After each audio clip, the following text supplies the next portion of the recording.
Evet arkadaşlar, şu anda neredeyiz? Yine Uçmakdere, Şarköy tarafına gidiyoruz. Bu sefer yanmış olan yerleri ben size göstermek istiyorum, görebilirsem. Hatta Çanakkale'ye giderken önceki videomda vardı, biliyorsunuz. Yani nasıl dedim, yüreğiniz yetiyor buna, yakıyorsunuz, nasıl vicdanınız el veriyor diye. O videoyu da koyarım yukarıya. Yani bunu dedim, 2025 inşallah yangınla geçmez dedim. Şarköy neredeyse Gelibolu'ya kadar yandı. Yani gerçi çok sıcak bu sene ama ben sıcaktan yandığını düşünmüyorum. Yine birileri yaktı. Yazık, günah. O yüzden buralara geldik. Gelmişken de bu yol biraz virajlı olduğu için sizlerle TRK 502X'in viraj performansını yine size göstermek istedim. Siz egzoz sesini falan seviyorsunuz çünkü. Bayağı bir arkadaşlarım atraksiyonlu bir video olsun dediler. Onlar için bu güzel virajlarda biraz atraksiyonlu çekim yapmak istedim. Yani siz de bu güzel görüntüleri izlerken aklınızdan geçen, şuraya da gitsen iyi olur diyeceğiniz bir yerler olursa yorumlar kısmından bana belirtebilirsiniz. Tekrardan hani şunu söylemek isterim. Kanalım büyüyor, güzel. Hani 1000 kişiyi, 1500 kişiyi geçti abone sayısı. Sizden ricam bu güzel görüntülerin devam etmesi için bana destek olursanız sevinirim. Bunu nasıl yapacaksınız? Kanalıma abone olarak ve videolarımı beğenerek kanalıma ve bana destek olabilirsiniz. Yorumlarınız çok kıymetli. Zaten elimden geldiğince hepsine cevap vermeye çalışıyorum. Gayet de talep var sizin tarafınızdan. Teşekkür ederim ilginize. Umarım bu ilginiz devam eder. Bana sormak istediklerinizi de yorumlar kısmından sorarak merakınızı giderebilirsiniz arkadaşlar. Buralar nereler? Buralar Uçmakdere'ye gelmeden güzel köyler var ormanların içinde. Oralar, adını bilmiyorum buranın. Ama Uçmakdere'ye biraz yolumuz var. Oraya gelmeden bu köy yolları. Gerçekten havada serin. Yeni bir şey aldım, bu fileli mileli var ya. Siz bilirsiniz motorcular. Monttan ziyade fileli ve korumalı olan. Birazdan yine çekinirim videosunu. Görürsünüz. Ferah, güzel şu anda. Montla geldiğim zaman bayağı bir sıcak oluyordu, özellikle yaz aylarında. O yüzden bunu aldım. Şöyle göstereyim hatta bir kısmını. Güzel yani. Yani birçok video çektik. Bu zamana kadar 83 küsür video oldu totalde. Yani gayet de güzel gidiyor. Kanala ilginizi seviyorum. TRK 502X'te de yaklaşık şu an 7003 kilometredeyiz şu an. 2 ayı geçti daha motor alalı. 7000 kilometreyi geçtik. 7000 kilometrede nelerle karşılaştın derseniz, yani gayet güzel, bir problem yaşamadık çok şükür şimdiye kadar. Bakımlarını eksiksiz yaptırdığım için, en ufak bir şeyde hemen servise götürdüğüm için benim için problem olmadı. Motor biraz şans işi olabilir.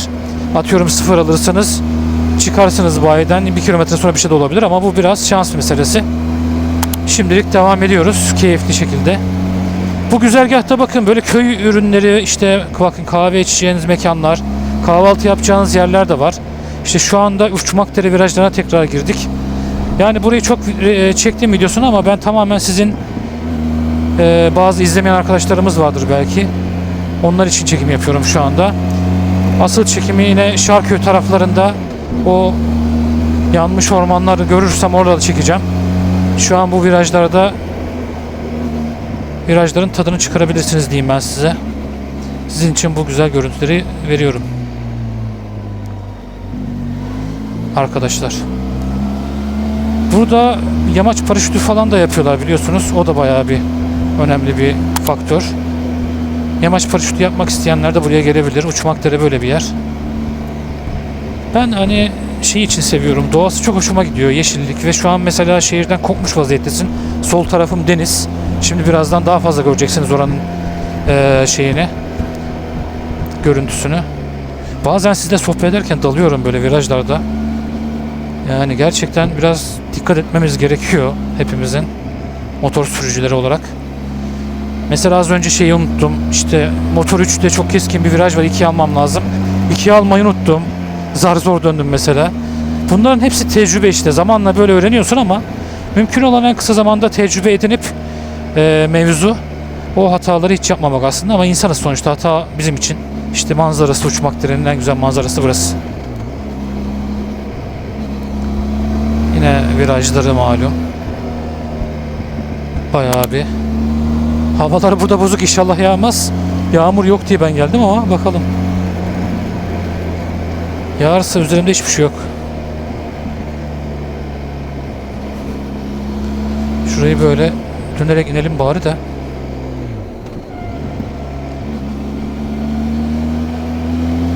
Ya Çanakkale'ye gidiyorum aslında. Çanakkale'ye giderken de bu güzergahı kullanmak istedim. Otobandan gittiğim zaman sürekli böyle bir rüzgar sesi, yok tır bilmem ne.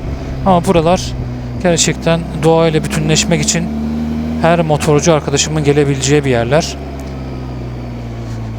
Umarım hani bir gün abone olan arkadaşlarımla, en azından bana yakın olanlarla güzel bir tura da çıkabiliriz. Bu organizasyonu da yapmak isterim açıkçası. Sizinle güzel bir tur ve video yapabiliriz. Sayı önemli değil. Umarım böyle bir şey de yapabiliriz ileride. Planlarım arasında var tabii ki. Yani şu anda hiçliğin ortasındayız. Bunu seviyorum işte. Çok sakin, sessiz. Biraz da erken geldim. Hani sabah 6'da çıktım ben. Saat ya 6'da demeyeyim, 7'de çıktım galiba. Saatte 9:23 şu anda. Ya kimse yok. Çok güzel. Tam istediğim şey oluyor şu anda. Ben bunu istiyordum zaten. İzole bir sürüş.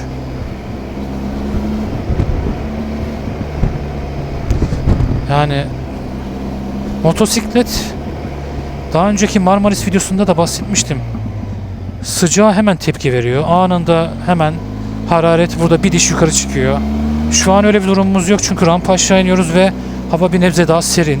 Ama az önce rampa yukarı gelirken havada biraz hani aşağılarda biraz daha sıcaktı. Hemen bir diş harareti artırdı. Bunlara dikkat etmeniz önemli arkadaşlar. Çünkü bakmazsanız gidersiniz, Allah muhafaza. Sonuçta motor araba değil. Arada sırada dinlenin. Hem tadını çıkarın buraların. Sizin için de güzel olur.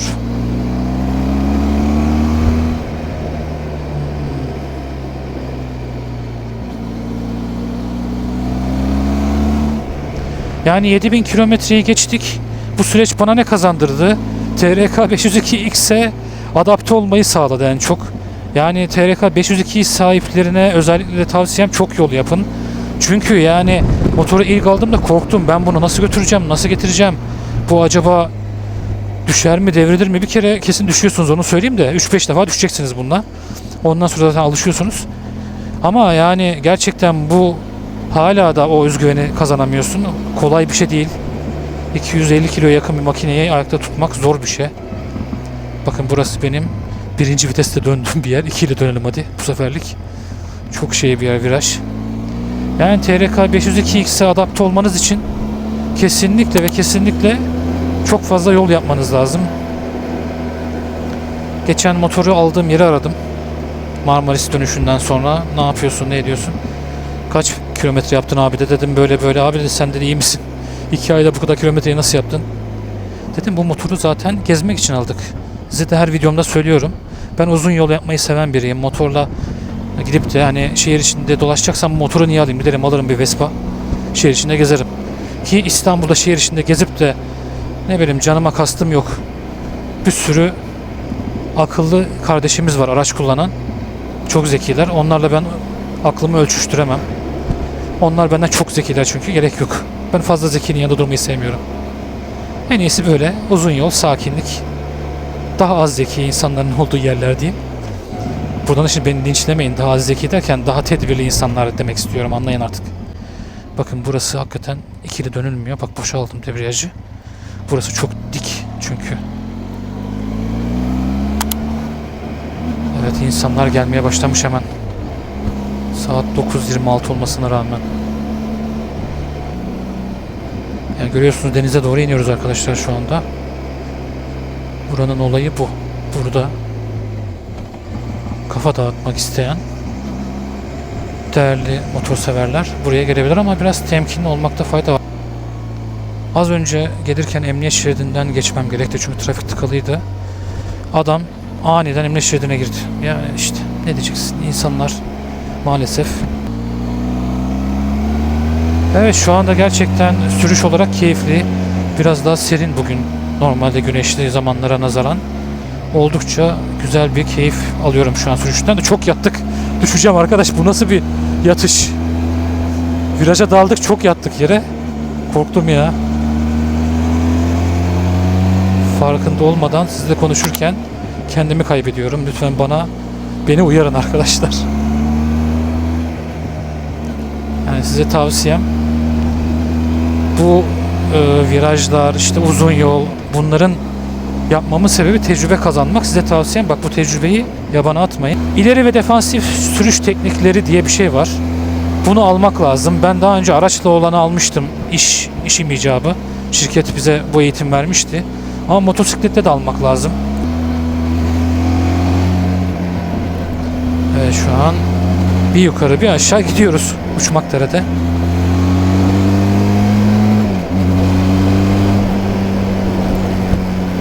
Görüyorsunuz. Yani GPS'e bakın. Sürekli bir viraj, sürekli bir viraj. Hani birazcık bir düzlük oluyor. Onda da motor soğusun diye gaza basıyorum biraz. Ondan sonra tekrar 2 3 2 3.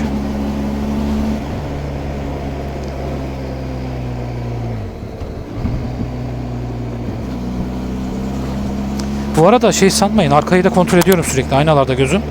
Yani arkada birisi olsa inanın yol veririm, geçebilecek pozisyondaysa. Ama ben sürekli buradan geçtiğim için arkam hep sürekli kontrol halinde. Arkada kimse olmuyor yani. Şey anlamayın video izlerken.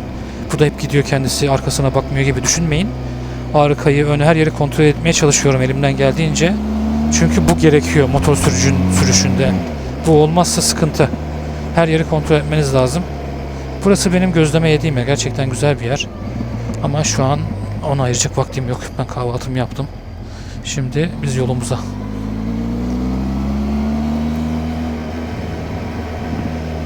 Ya kısa gibi görünse de oldukça fazla virajı var ve yol bayağı fazla. Mesela şimdi Uçmakdere köyünün içine gireceğiz. O köyden aşağı sahile gideceğiz. Sahilden Mürefte, işte Gaziköy, oradan Şarköy, o şekilde devam edeceğiz Çanakkale'ye doğru. Ben size sadece bu inişin tamamını böyle göstermek istedim. Belki bir kısmını keserim, belli olmaz, ama yine de görmenizi istedim buraları. Gerçekten yollar falan. Buralar böyle bir yer arkadaşlar. Yani 3'ü atamıyorum çünkü ilerisi viraj, yine yavaşlayacağım. Maalesef idare edin şu an bunu. Bazı arkadaşlar var buraları, yani adam yatarak dönüyor. Allah akıl fikir versin, ne diyeyim. Sağ olsunlar. Onlar da farklı bir mecra. Biz enduro makineyiz abi. Bizim işimiz uzun yol. Böyle güzel yerlere. Bakın köy burası. Uçmakdere köyü oldukça 3 tane dağın arasına kurulmuş bir köy. Güzel, ama görüntüsü güzel değil mi köyün, yani baktığın zaman. Köyün girişine de burada Türk bayrağı koymuşlar. Çok güzel. Ya köy tamamen böyle butik bir kahvaltıcı mekanı gibi, öyle söyleyeyim. Yani bildiğin buralar kahvaltıcılar falan, bak. Motorcular durmuşlar burada. Çok güzel kahvaltı mekanları da var burada. Bakın.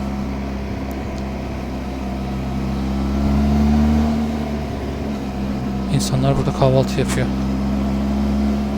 Yani Uçmakdere sevdiğimiz bir güzergah. Bakın burada ATV'lerle sürüş yapabiliyorsunuz.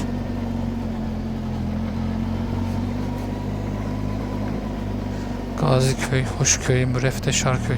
Ezeceğim seni, kenara çekil. Bu dayılar da böyle motorsuz bisiklet sürerek bu virajlara çıkabilmişler. Allah kolaylık versin, ne diyeyim abicim yani.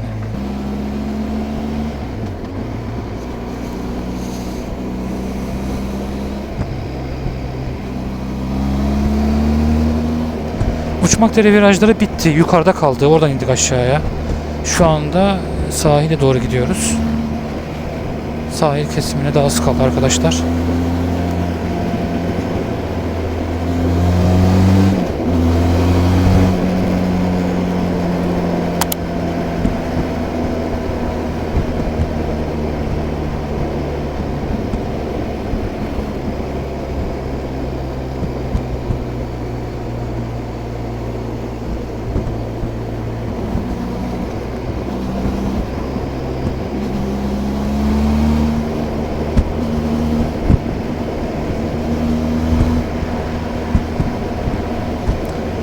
buralar gerçekten doğa harikası yerler.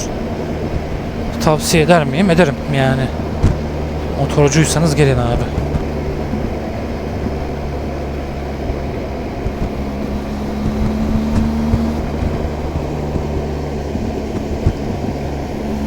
Sabah 7'den beri yolda olunca insan ister istemez esniyor.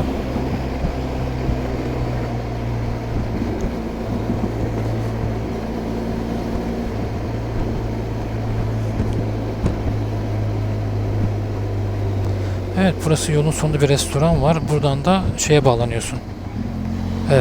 Sahile bağlanıyorsun artık. Zaten buraların görüntüsü ayrı güzel de ben seviyorum yani. Yani bildiğin dağı oymuşlar, yol yapmışlar. Şu kaskı kapatalım. Böyle uzun hızlı gittiğim zamanlar kaskı kapatıyorum ki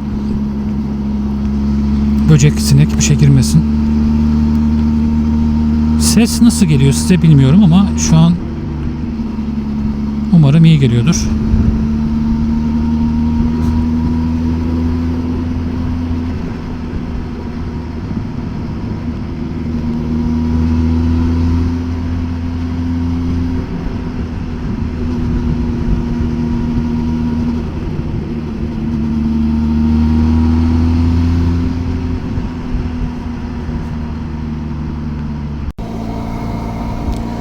Arkadaşlar çekime devam ediyoruz. Şu an işte dediğim gibi Gaziköy'dür, Mürefte'dir.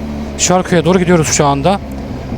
Yine bu yolda güzel olduğu için sizinle bu görüntüleri paylaşmak istedim. Tadını çıkarın. Atraksiyonlu bir sürüş isteyenler için. Ya elimden geldiğince. Ben pek sevmem o atraksiyonu ama burası boş, bayağı boş yol. O yüzden güzel de bir ortam. Tam tatil yeri ya, çok güzel. Ben çok beğendim buraları.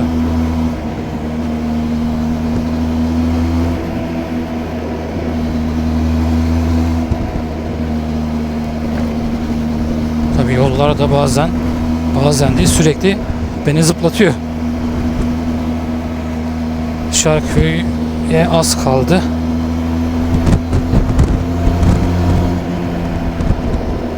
Deniz kenarında gidiyoruz ya. Bir tarafımız deniz, bir tarafımız işte yeşillik. Bak çadır alanı varmış burada. Güzel. Gelip kalınabilir aslında.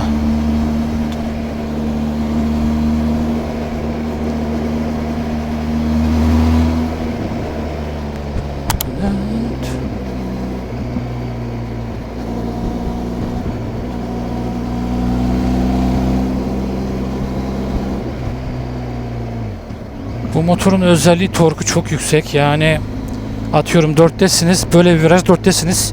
Buradan çıkıp 4. vitese kalkıp gidebilirsiniz mesela. Ben yapmıyorum ama gayet toparlıyor. Onu söyleyeyim. Güzel yani. Sürüş konforunu artıran bir özellik. Bir tarafımız deniz işte. Çok güzel.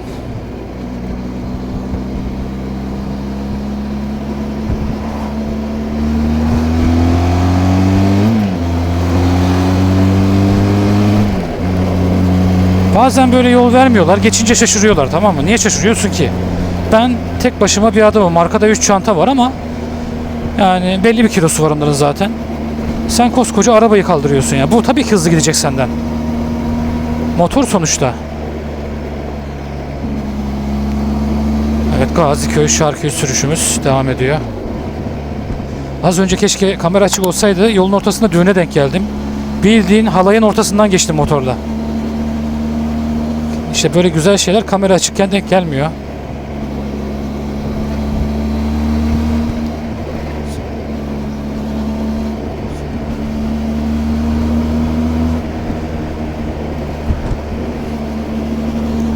Buraların en güzel yönü şu.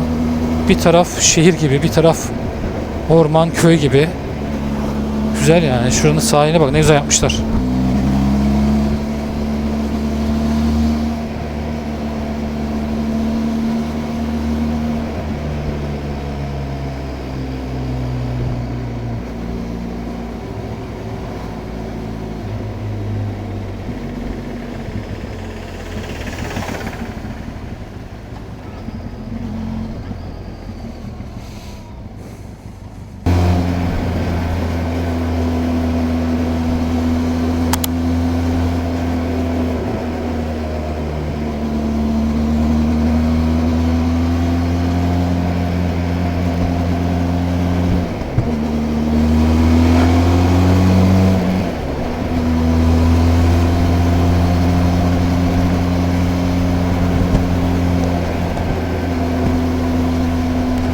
Evet.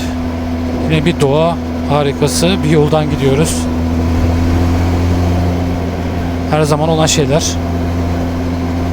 Doğa nerede? Biz orada.